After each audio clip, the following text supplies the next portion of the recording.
But thanks, everyone. Thanks for taking time out of your morning to be here and listen to me.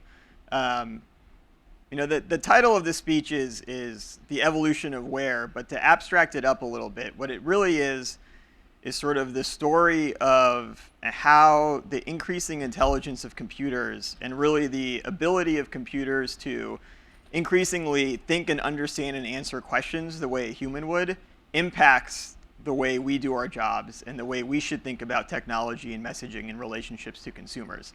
And not really in a creepy 30-year out singularity Skynet kind of way, but really in a real world, like this is happening today. And for a certain subset of questions, computers are actually getting very good at answering them the way a human would, taking into account sort of very nuanced context and personal elements that can now be provided via smartphones.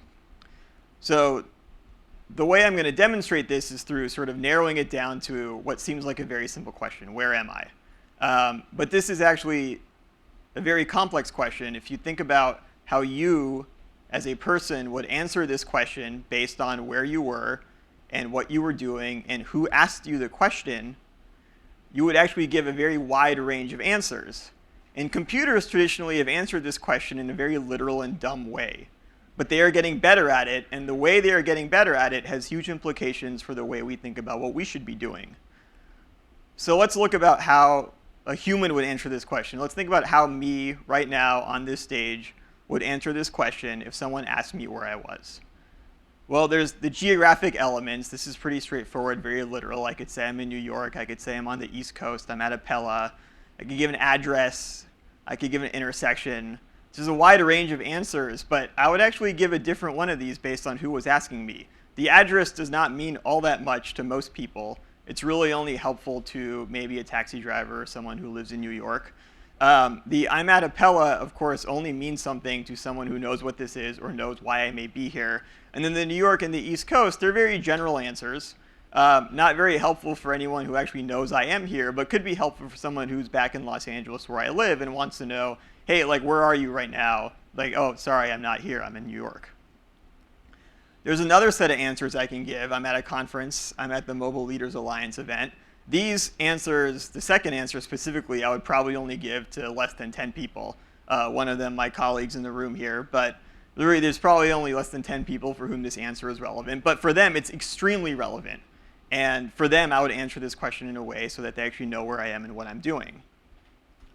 There's an additional set of answers I can give, somewhat related to what I was talking about earlier when I said when I would say I'm in New York, but I could add additional context. I could say I'm out of town, I'm out on a business trip, or I'm in New York for work.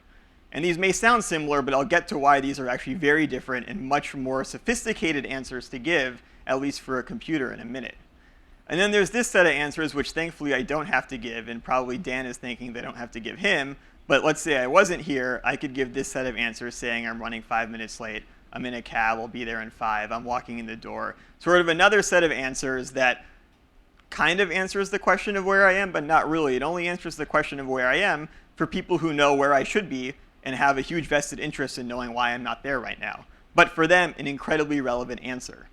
So this is a wide range of answers that a human could give to another human about where they were. They all vary, they all give different pieces of information, but when you think about how you answer this question, you take into account who's asking you and why they may be asking you, and you pick one of these answers to give to them.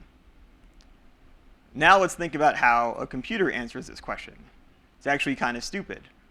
This is how the computer answers the question.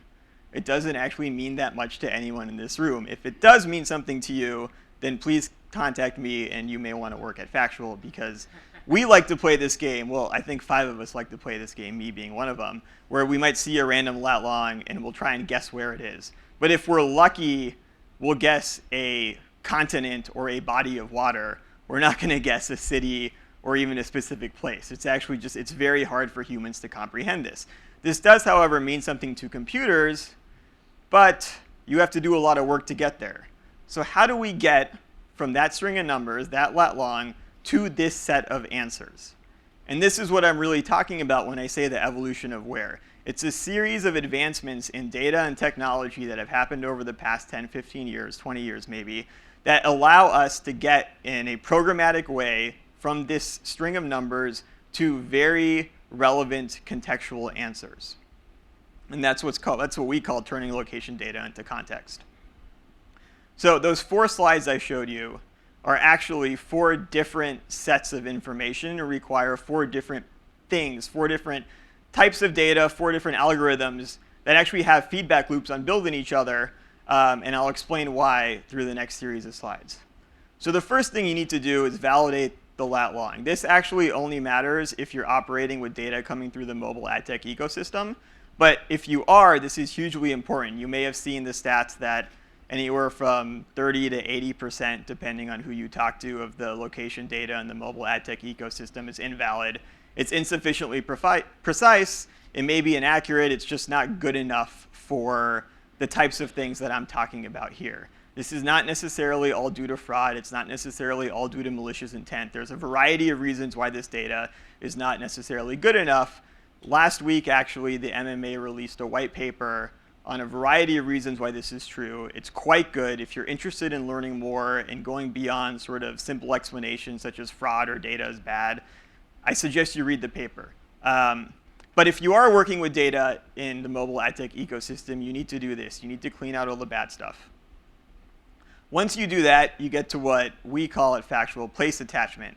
And that is turning a lat long into a specific place.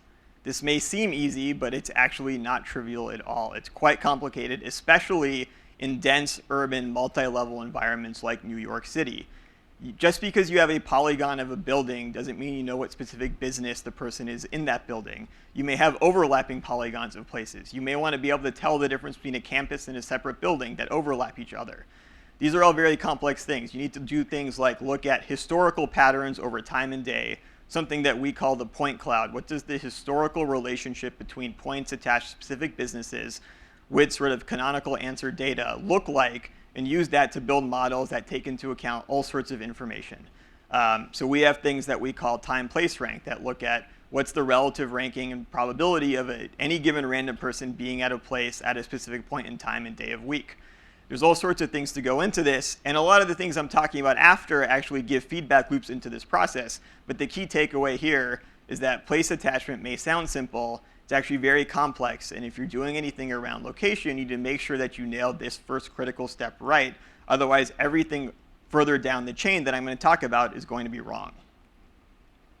But when you do place attachment, you get the answers to all these sorts of questions. Now, a subset of these you can actually answer through what's even more simple, reverse geocoding. But to do anything advanced, you need place attachment. Certainly to be able to say that I'm at Appella, or I'm at a specific address or specific business or place, you need to do place attachment. So the next thing that we can do is append additional data. So this is a screen capture of the website for this session, for this event. If you look in the bottom left and the bottom right, you have a date and you have a place. So you can have a web crawler go out, crawl the entire web, train it to look for things like events, extract information like dates and times. And then once you have a date and a time and a place and you know it's an event and you know what it's about, you can attach that back to the place and answer the question this way. Again, it sounds, well, I don't actually know if it sounds simple, but it's quite complicated. But it's very doable. It's actually happening today. All of this stuff that I'm talking about is happening today. The next step, build a profile. So if you look at a series of points over time, you can start to gain an understanding of the user. And in this case, this is sort of an illustrative version of me in that I spend a tremendous amount of time in Los Angeles. When I do spend time in Los Angeles, I tend to be either at home or work, unfortunately, for what that says about me. But and then when I'm at New York, I have a very sporadic pattern of dots. But generally, when I'm in New York, I'm at conference centers. I'm at our office. I'm not going to the park. I'm not going to Broadway plays. I'm not going to museums. And that indicates that typically when I'm in New York, I'm here for work. So when you know that, you can start answering the question like this. Now you know much more about me. So when the computer answers the question, where am I, me as a person or as a device ID, you can start saying things like I'm out of town because it knows that New York is not where I live. You can say I'm on a business trip because it knows I'm out of town and it knows that I'm here for business. Or more literally, I'm in New York for work. And the next thing, additional signals and data. So one way to think about your phone is as a phone. Another way to think about your phone is as a supercomputer in your pocket. Another way to think about your phone is as a mobile sensor platform.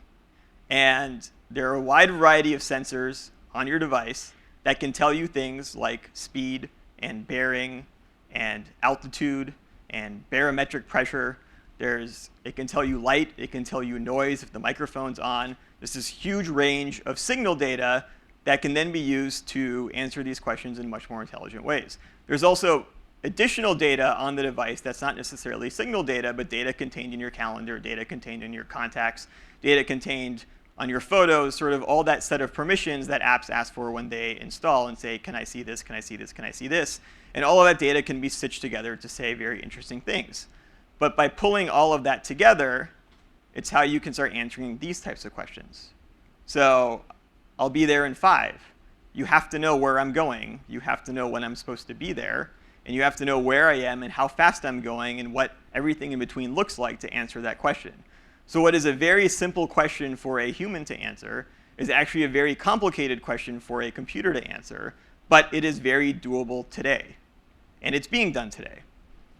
So how does this all manifest itself in today's world? Well, you can kind of split it into generally two categories that are relevant for marketers. You can look at mobile advertising, or you can look at the mobile app. And in advertising, we're generally doing the first 3 buckets there.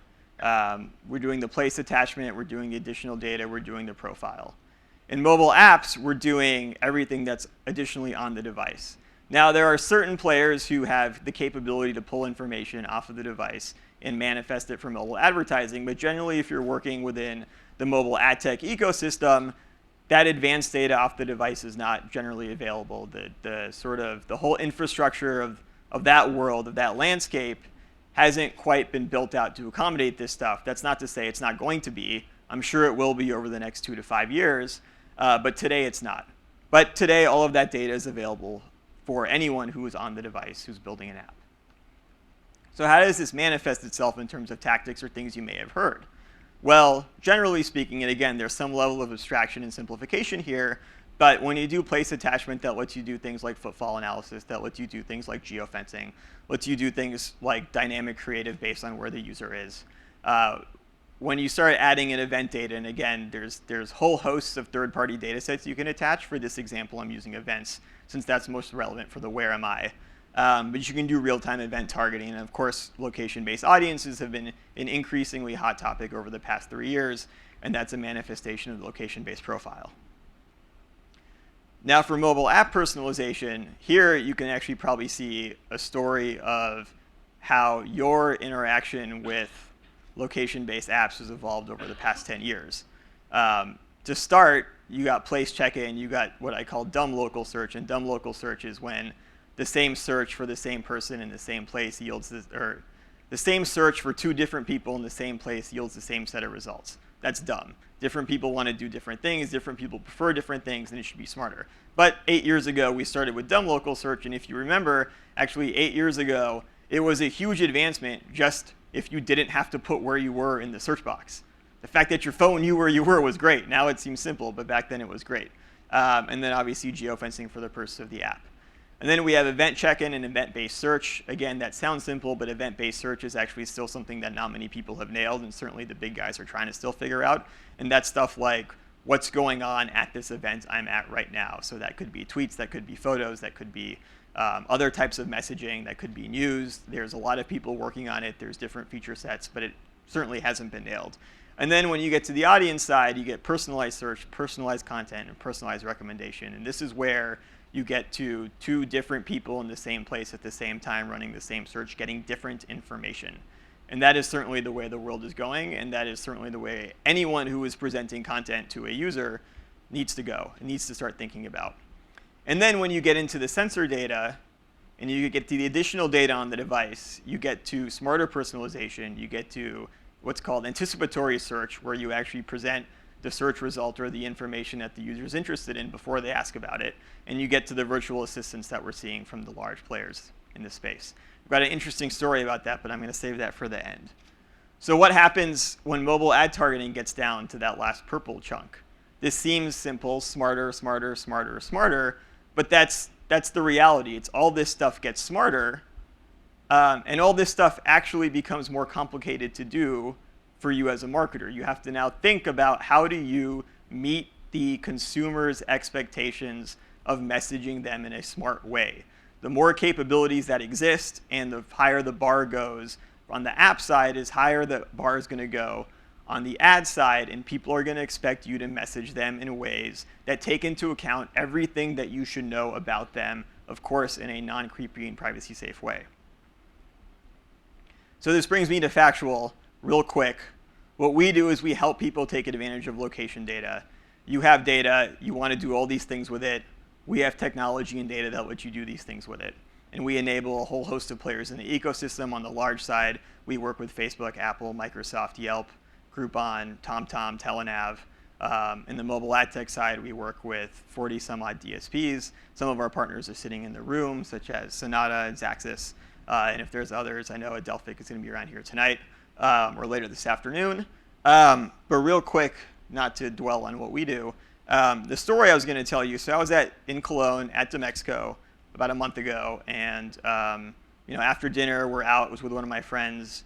It was like 11-ish p.m. We're at a bar, and her phone buzzes. She has an iPhone. Her phone buzzes, and she gets this message, and she laughs. Shows me the message, and the message was Siri saying, "You have a full day tomorrow." And it was true. Like, her calendar was full from 8 to 6 p.m. And I look at it, and I'm like, is Siri telling you go to sleep? Because it's 11 p.m. and she's at a bar, and she's got 10 hours of meetings the next day. She's like, I think Siri is telling me to go to sleep. She had never seen that message before. I had never heard of that message before. I mean, maybe you have more familiarity, and maybe it's just something it does whenever you have a full day tomorrow. But that is the reality of what computers can do today. It can tell that you have 10 hours of meetings tomorrow. It is 11 p.m. and you were at a bar, and maybe you should go to sleep. Now, it messages it in a way that is much softer than go to sleep. It says you have a full day tomorrow. But the implication is, hey, stop drinking, go to bed. Tomorrow's going to be tough. So thank you very much. And if you have any questions, I'm happy to answer them.